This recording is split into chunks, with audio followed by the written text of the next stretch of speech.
Hello student, I am Professor Nancy Consagra and we are studying the subject Object-Oriented Programming with Java. In previous session, we studied about the basic concept of how you can do coding with Java, programming styles, what is the concept of bytecode and JVM and उसके बाद हमने देखा था there are three type of the programming errors. उनके बारे में हमने previous session में देखा था and even you can check it on my previous video. तो आज के सेशन में हम देखेंगे कि what is identifier and variables and उनका यूज कैसे कर सकते हो। As you see on the screen, यहाँ पे एक प्रोग्राम दिया गया है जिसमें पब्लिक स्टैटिक क्लास टेस्ट लिया है। उसके बाद डिफाइन किया है public static word means string arguments and उसके अंदर हमने डिफाइन किया है integer a is equals to 20। तो जावा में कैसे आइडेंटिफायर्स आप डिफाइन कर सकते हो, कितने टाइप के आइडेंटिफायर्स है उसके बारे में बात करते हैं। तो आगे का जो हमने अभी कोड देखा उसमें 5 डिफरेंट आइडेंटिफायर्स है। कौन से है? टेस्ट है, मेन है, स्ट्रिंग है, आर्ग्यूज है एंड ए है। टेस्ट है उसको क्लास नेम बोलेंगे, मेन है उसको मेथड नेम बोलेंगे, स्ट्रिंग है प्रीडिफाइंड क्लास नेम है, args argues है वो variable name and last one है a which is also a variable name। भी आप जावा की कोडिंग करते हो, ऊपर के जो 4 आइडेंटिफायर्स है test, main, string and args, वो आपके हर एक जावा प्रोग्राम में रहते हैं। तो उनका यूज क्या है वो हमने देखा कि क्लास नेम डिफाइन करने के लिए है, मेथड नेम डिफाइन करने के लिए, कोई प्री डिफाइंड क्लास है हम प्री डिफाइंड क्लास यहाँ पे डिफाइन करते हैं उसको डिफाइन करने के लिए है, और उसके अलावा एक आर्ग्यूमेंट है जो वेरिएबल नेम है एंड जो a है which is again a variable name. So वो आपका चेंज होता रहेगा आपके रिक्वायरमेंट के अकॉर्डिंग, आपके प्रोग्राम के अकॉर्डिंग। उसके अलावा जावा में कुछ और रूल्स है आइडेंटिफायर्स, जावा आइडेंटिफायर्स डिफाइन करने के लिए। सो कौन से रूल्स है? तो जावा में कुछ सर्टेन डिफाइंड रूल्स है जिसके साथ आप अपनी जावा प्रोग्रामिंग कर सकते हो एंड वो रूल्स कैसे, वो नीचे डिफाइन किए गए हैं। जब भी आप प्रोग्राम को कंपाइल करते हो, कंपाइल टाइम पे जो एरर आती है उस टाइम पे इसका यूज होता है एंड ये रूल्स आल्सो अवेलेबल है एंड वैलिड है for the language like C and C plus plus. तो फर्स्ट रूल है only characters are allowed for identifiers are all alpha numeric characters, capital A to Z, small a to Z, 0 to 9, dollar sign and underscore sign. They have given the example geek at the rate, so that one is not a valid Java identifier because वो एक special character contain कर रहा है at the rate. Identifier should not start with the digits. 0 to 9 are valid identifiers, but आपका जब भी आप identifier define कर रहे हो मेक श्योर वो नंबर से, डिजिट से स्टार्ट नहीं होना चाहिए। जैसे कि आप 1 2 3 गिग्स लिखोगे सो वो वैलिड जावा आइडेंटिफायर नहीं कहा जाएगा। We can use it but in after some characters. Third thing है जावा आइडेंटिफायर्स केस सेंसिटिव है, सो मेक श्योर कि आप उसको उसके अकॉर्डिंग लिखो। Fourth one, there is no limit on the length of the identifier but it is advisable to use an optimum length of 4 to 15 letters only. कितना भी लंबा अपना आइडेंटिफायर का नाम रख सकते हो, बट अगर वो कैरेक्टर नेम, स्ट्रिंग, अगर आइडेंटिफायर नेम 4 to 15 के बीच में होगा so that would be easier for you to understand and remember, as well as जब भी आप नेक्स्ट पर्सन जो आपको उस लाइव प्रोजेक्ट पे हेल्पफुल रहेगा उनके लिए भी ये ट्रिक हेल्पफुल रहेगी कि छोटा नाम होगा तो उसको आइडेंटिफाई करने में भी आसान रहेगा। Next thing, reverse words can't be used as an identifier. Like example, integer while is equals to 10, 20 is an invalid statement क्योंकि while reserved word है, वैसे ही और 53 words reserved words है जावा में। मेक श्योर कि आप रिजर्व वर्ड्स यूज ना करो जावा आइडेंटिफायर डिफाइन करने के लिए। यहाँ पे कुछ एग्जांपल्स है कि जिसको आप valid identifiers and non valid identifiers define कर सकते हो।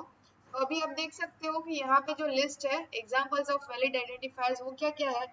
माय वेरिएबल देखो केस सेंसिटिव है, आप उसके अकॉर्डिंग देख सकते हो। उसके बाद कैपिटल में माय वेरिएबल है, स्मॉल में माय वेरिएबल है, 10 and I, so you can choose any identifier. ये थे कि आप लिख सकते हो वैसे वाले आइडेंटिफायर। अभी की जो लिस्ट आप देख रहे हो दैट इज इनवैलिड आइडेंटिफायर्स। आई के बाद स्पेस छोड़ी है इस वेरिएबल नेम में जो फर्स्ट वाला है, so that one contains a space, space allowed नहीं है यहाँ पे, so ये वाला आइडेंटिफायर में अगर स्पेस है so that would be invalid identifier. then अगर आपका आइडेंटिफायर डिजिट से बिगिन हो रहा है, ठीक है, ये वैलिड वन है, ये इनवैलिड वन है, सॉरी आप लेफ्ट हैंड साइड देख रहे हो that are the valid ones, right hand side जो है वो इनवैलिड वंस है. एज यू कैन सी यहाँ पे सिर्फ सिंगल है, यहाँ पे स्पेस है, so this one is invalid. ये वाला जो आइडेंटिफायर है दैट इज करेक्ट वन, यहाँ पे डिजिट से स्टार्ट हो रहा है, so that is invalid identifier. उसके बाद अंडरस्कोर से स्टार्ट हो रहा है तो वो वैलिड है, बट अगर आप इसके बीच में कोई साइन या ऐसा कुछ यूज करते हो आपके आइडेंटिफायर के बीच में, सो वो वैलिड नहीं है. डॉलर से भी अगर स्टार्ट हो रहा है तो डॉलर भी सपोर्ट करता है, so dollar my variable is also an correct identifier. कि वेरिएबल -2 यहाँ पे हाइफन यूज किया गया है which is not an alpha numeric character, so वो वैलिड नहीं है. Sum underscore of underscore array is an valid identifier.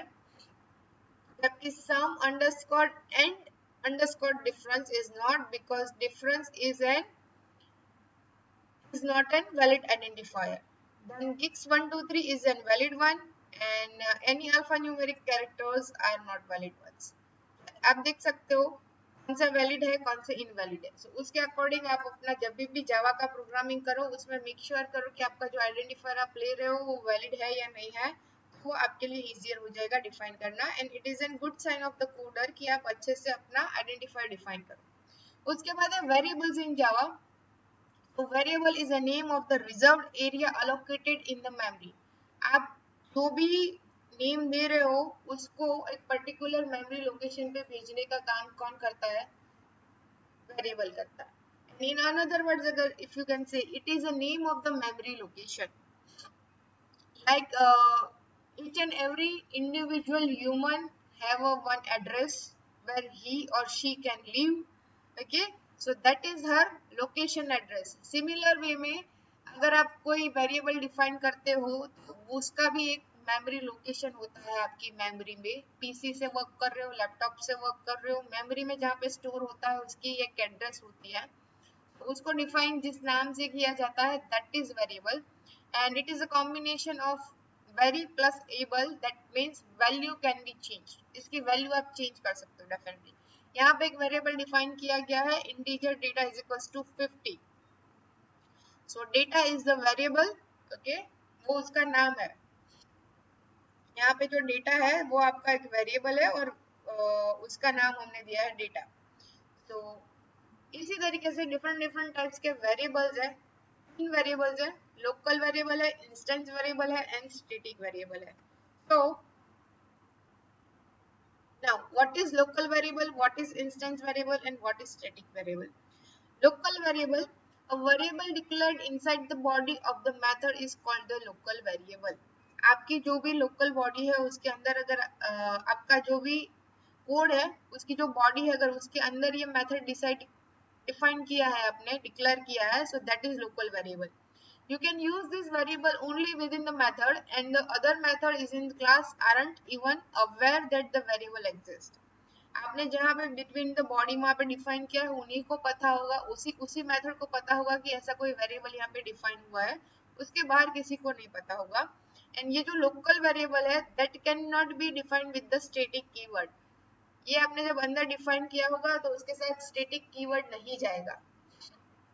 दूसरा है instance variable. A variable declares inside the class but outside the body of the method is called the instance variable and it is not declared as a static.